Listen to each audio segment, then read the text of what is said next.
Hello and welcome to my channel. In my previous video about scales, I talked about how I was inspired to practice scales like a jazz musician. And the reason is because they are usually practicing the scale in every inversion.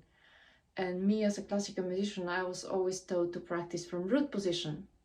But then in music, scale doesn't appear in root position. Very seldom it appears in root position.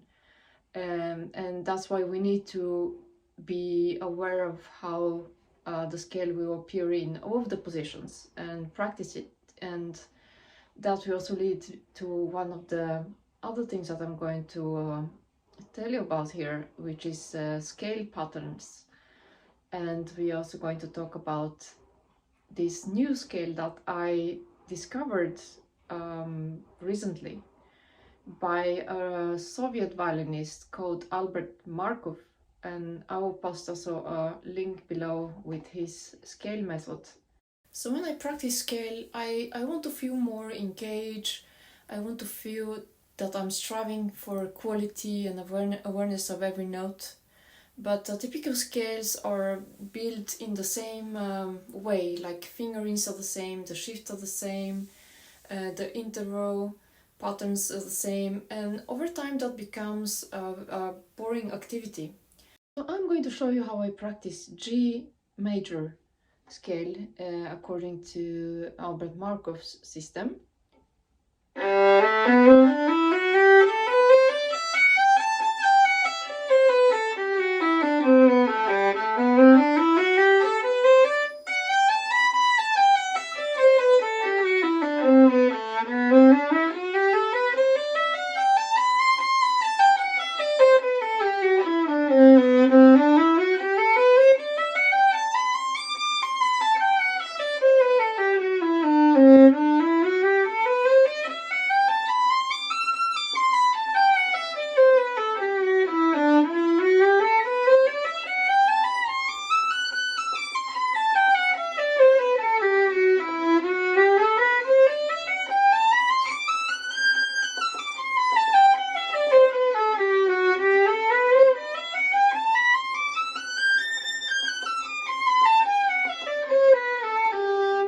And then you go back the same way, so it starts from G in this position.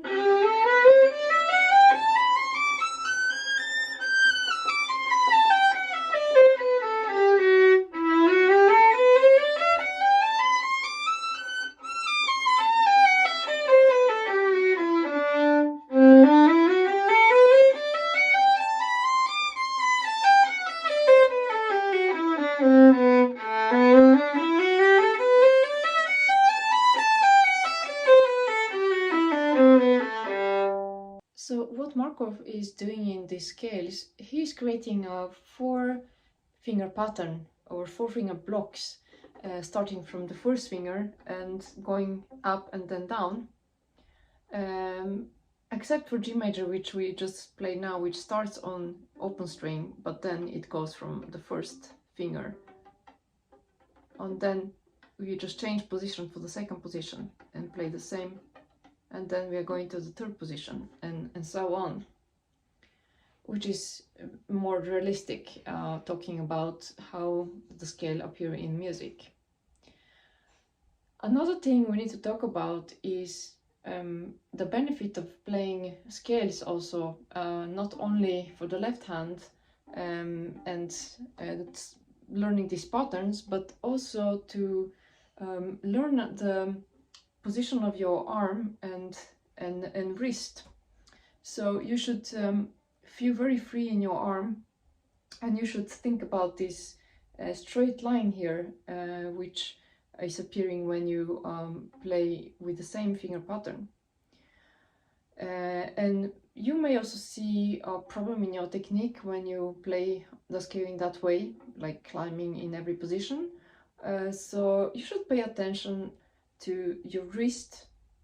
So maybe you hold a little bit out or more inwards in some of the positions.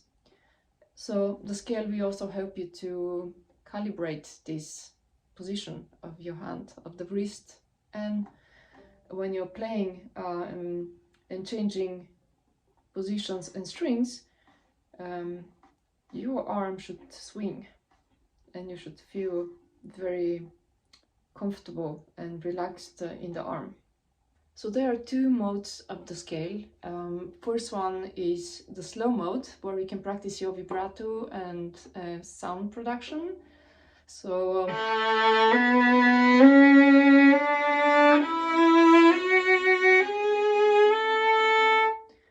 you can even take only 2 notes per bow. So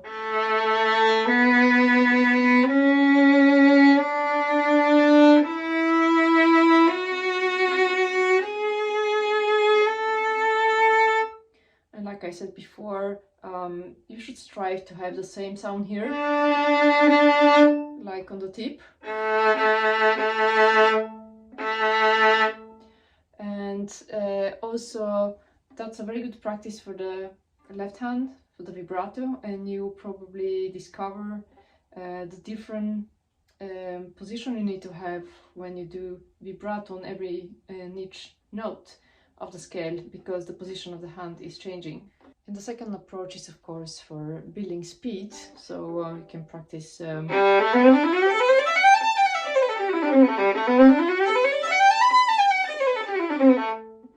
next step of practicing scales can be your bowing patterns.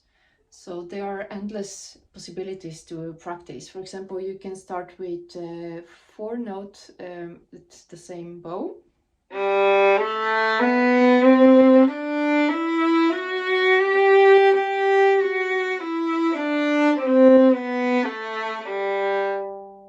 Then you can do 8.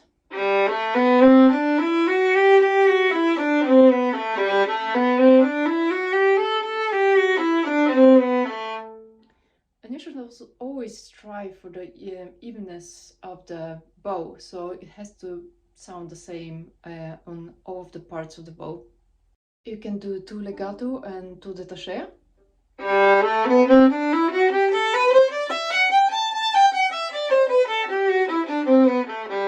And then you can do the same, but instead of détaché you can do martelé.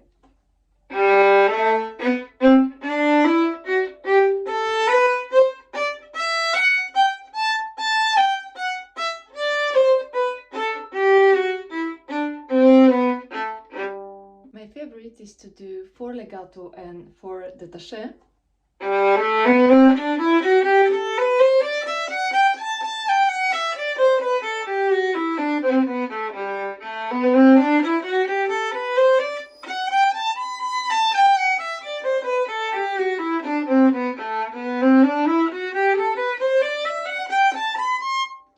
We have 1 plus 3.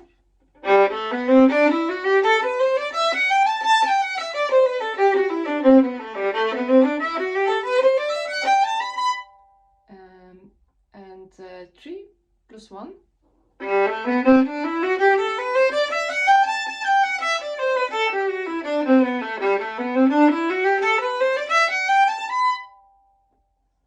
So that was all for today, and if you liked the video, please subscribe and hit the like button, and I will see you in my next video.